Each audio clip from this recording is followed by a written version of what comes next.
রোজার এখনও বাকি কয়েক সপ্তাহ, অথচ মাছ মাংসের বাজারে এরই মধ্যে পড়তে শুরু করেছে রোজার প্রভাব।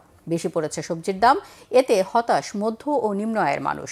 তবে স্থিতিশীল রয়েছে চাল, ডাল ও বিভিন্ন মশলা সামগ্রীর দাম। মেজবা রহমানের রিপোর্ট। শীতের আমেজ পুরোপুরি কাটতে না কাটতেই রাজধানীর কাঁচা বাজারে সবজির দাম বাড়তে শুরু করেছে। সপ্তাহ ব্যবধানে প্রায় সব ধরনের সবজির দাম বেড়েছে 10 থেকে 20 টাকা পর্যন্ত। ভেন্ডি হইলো 200 টাকা কেজি, করলা হইলো 140 টাকা কেজি, উস্তা হইলো 140 টাকা কেজি, বেগুন হইলো 80 টাকা কেজি, আর ক্ষীরা হইলো শসা হইলো 100 টাকা কেজি, ক্ষীরা হইলো 80 টাকা কেজি, লেবুর দাম হইলো হাই দাম, লেবু হইলো 120 টাকা আলি। তরকারির বাজারে 500 টাকা বাড়লেই তো খরচ এক মাসে 2000 টাকা বাইরে যায়। মাছের দাম নিয়ে পাল্টাপাল্টি দাবি ক্রেতা বিক্রেতাদের। চাষের মাছের দাম কিছুটা নাগালের মধ্যে থাকলেও দেশি মাছের দাম বেড়েছে। মাছের এরকম 400 টাকা 450 টাকা, আগে 500-600 টাকা, 400 450 টাকা বেচতেছে। চাষের মাছের দাম কম, নদীর চিংড়ি মাছ কিনতে গেলে 1500 টাকা কেজি। এদিকে রমজান সামনে রেখে এখনই প্রভাব পড়তে শুরু করেছে মুরগি আর গরুর মাংসের বাজারে। তবে ডিমের দাম এখনও স্থিতিশীল।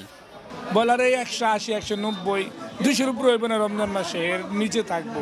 লাল ডিম হলে 110 টাকা ডজন, হাঁসের ডিমের দামটা একটু বাড়তে 230 টাকা 20 টাকা এরকম, আর সাদা ডিমটা হলো আপনার 100 টাকা, আর আছে প্যারাগন আছে 120 টাকা, দেশি মুরগি আছে 230, 40 এরকম। যে গরু কিনতাম 60,000 সেই গরু 70,000 72,000 কিনতে হয়।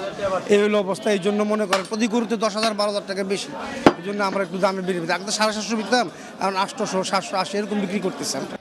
কিছুটা স্বস্তি অনন্য নিত্য পণ্যের দামে। চাল, ডাল ও মশলার দাম এখনও সহনীয় পর্যায়ে বলছেন বিক্রেতারা। ছোলা এখন 85 থেকে 90 টাকা, বুটের ডাল 90 থেকে 95 100 টাকা পর্যন্ত আসছে বাজারে।